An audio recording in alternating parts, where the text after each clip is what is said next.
संसदेमध्ये ज्या प्रकारे केंद्रीय गृहमंत्री अमित शहा यांनी ऑपरेशन महादेव बद्दलची माहिती दिली, त्याच्यानंतर काँग्रेसने एक आक्रमकता दाखवलेली, त्याबद्दल आपण काय सांगाल? बघा, ऑपरेशन सिंदूर, ऑपरेशन महादेव हे आपल्याकडे वाकड्या नजरेने बघणाऱ्या, आपल्या देशातल्या 26 भगिनींचा कुंकू पुसणाऱ्या दहशतवाद्यांचा पुरेपूर असा बदला त्या ठिकाणी केंद्र सरकारने घेतला आहे, मोदी सरकारने घेतला आहे. मला वाईट या गोष्टीचं वाटतं की या वेळेला इतर देश आपल्यासोबत उभे होते, परंतु आपल्याच देशातले विरोधक हे मात्र प्रत्येक वेळेला त्यांनी सरकारवरती अविश्वास दाखवला.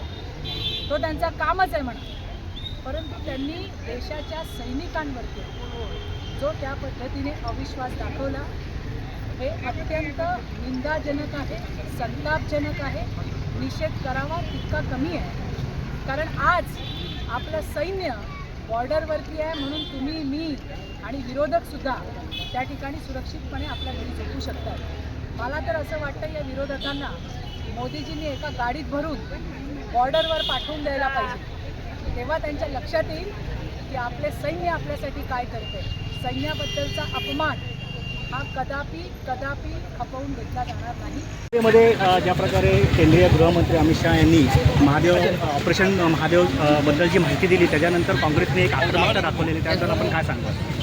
बघा, ऑपरेशन सिंदूर, ऑपरेशन महादेव हे आपल्याकडे वाकड्या नजरेने बघणाऱ्या, आपल्या देशातल्या 26 भगिनींचा कुंकू पुसणाऱ्या दहशतवाद्यांचा पुरेपूर असा बदला त्या ठिकाणी केंद्र सरकारने घेतला आहे, मोदी सरकारने घेतला आहे. मला वाईट या गोष्टीचं वाटतं की या वेळेला इतर देश आपल्यासोबत उभे होते, परंतु आपल्याच देशातले विरोधक हे मात्र प्रत्येक वेळेला त्यांनी सरकारवरती अविश्वास दाखवला. तो त्यांचा कामच आहे म्हणा, परंतु त्यांनी देशाच्या सैनिकांवरती जो त्या पद्धतीने अविश्वास दाखवला हे अत्यंत निंदाजनक आहे, संतापजनक आहे.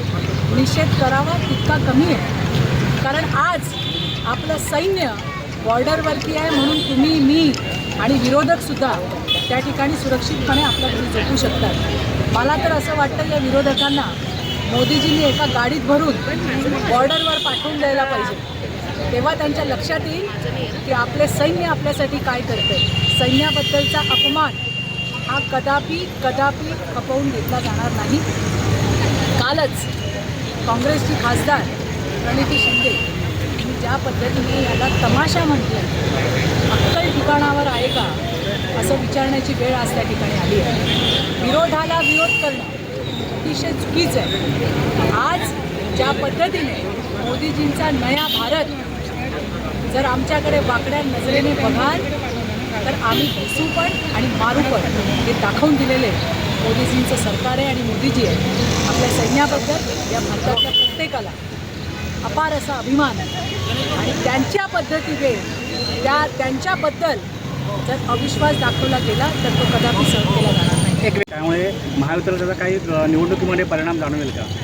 बघा, मला वाटतं याच्याबद्दल आमचे नेते, राज्याचे सन्माननीय मुख्यमंत्री, आमचे प्रदेशाध्यक्ष रविदादा, देवेंद्रजी या सगळ्यांनी उत्तरं दिलेली आहेत. कोण काय करतं आहे, कोण कोणासोबत जात आहे हे आमच्यासाठी महत्त्वाचं नाही.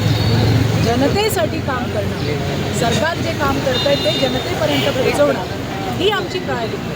कोण कोणाच्या घरी जातं आहे, कोण कोणासोबत लढणार आहे हे माझ्यासारख्या कार्यकर्त्यांचं बघण्याचं काम नाही. आमचं काम आहे, आमचं सरकार, महायुतीचं सरकार, देवाभाऊचं सरकार जे सर्वसामान्यांसाठी काम करतं आहे ते त्यांच्यापर्यंत पोहोचवणं हे आमचं काम आहे आणि आम्ही सगळेजण तेच काम करतो. आजची डोंबिवलीची व्हिजिट कुठल्या उद्देशाने होती? नाही, आमच्याकडे व्हिजिट सतत चालूच असतात. बऱ्याचदा कल्याण डोंबिवलीची सगळी टीम ही मुंबईला प्रदेश कार्यालयामध्ये येत असते. आपल्याला कल्पना आहेच की महानगरपालिका तोंडावरती आहे, त्याच्यामुळे महिला मोर्चा म्हणून आमची काय लाईन असली पाहिजे, आमचं दायित्व काय असलं पाहिजे याच्याबद्दलची एक चांगली चर्चा झाली. 50% आरक्षण आहे. माझ्या कित्येक मैत्रिणी या सहकारी माझ्या नगरसेविका होणार आहे. काय करायला पाहिजे, कशा पद्धतीने करायला पाहिजे, आपापल्या प्रभागामध्ये काय परिस्थिती आहे याच्यावरती अतिशय चांगल्या पद्धतीने त्या ठिकाणी चर्चा झाली आणि यातूनच येणाऱ्या दिवसामध्ये कामाची दिशा ठरवली.